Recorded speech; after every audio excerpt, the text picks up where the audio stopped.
एक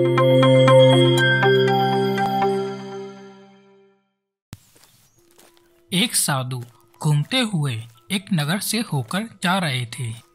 रास्ते में उन्हें एक सोने से भरी पोटली मिली। साधु तो सन्यासी थे, भला इस सोने से भरी पोटली का क्या करते, इसलिए उन्होंने ये सोने से भरी पोटली किसी गरीब को देने का फैसला किया। ऐसे ही कई दिन बीत गए और उन्हें कोई गरीब व्यक्ति नहीं मिला। एक दिन वो रोजमर्रा के काम के लिए सुबह सुबह उठते हैं तो क्या देखते हैं, एक राजा अपनी सेना को लेकर दूसरे राज्य पर हमला करने के लिए उनके आश्रम के सामने से सेना सहित जा रहा है। साधु अपनी कुटिया से बाहर आए तो उन्हें देखकर राजा ने अपनी सेना को रुकने का आदेश दिया। राजा खुद आशीर्वाद के लिए ऋषि के पास आकर बोले, साधु, मैं दूसरे राज्य को जीतने के लिए जा रहा हूँ ताकि मेरा राज्य विस्तार हो सके, इसलिए मुझे विजय होने का आशीर्वाद दीजिए।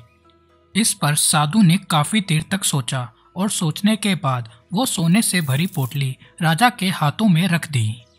यह देखकर राजा हैरान और नाराज दोनों हुए, लेकिन उन्हें इसके पीछे का कारण काफी देर तक सोचने के बाद भी समझ नहीं आया।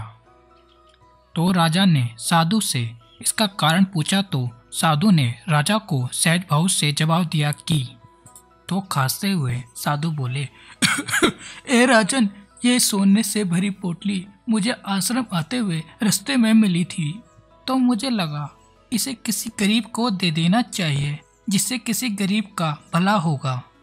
बहुत खोजने के बाद भी मुझे कोई गरीब व्यक्ति नहीं मिला, लेकिन आज तुम्हें देखकर यह ख्याल आया कि तुमसे ज़्यादा गरीब तो इस राज्य में कोई है ही नहीं, क्योंकि तू इस राज्य में सब कुछ होने के बाद भी किसी दूसरे बड़े राज्य की लालसा रखता है, और यही कारण है कि मैंने तुझे ये सोने से भरी पोटली दी है।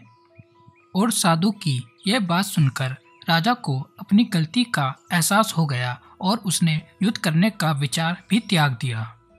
हमें इस कहानी से यह शिक्षा मिलती है कि अगर हमारे पास ज़्यादा धन हो तो हमें उससे दूसरों की मदद करनी चाहिए, ना कि उनसे बचा कुचा धन भी छीन लेना चाहिए।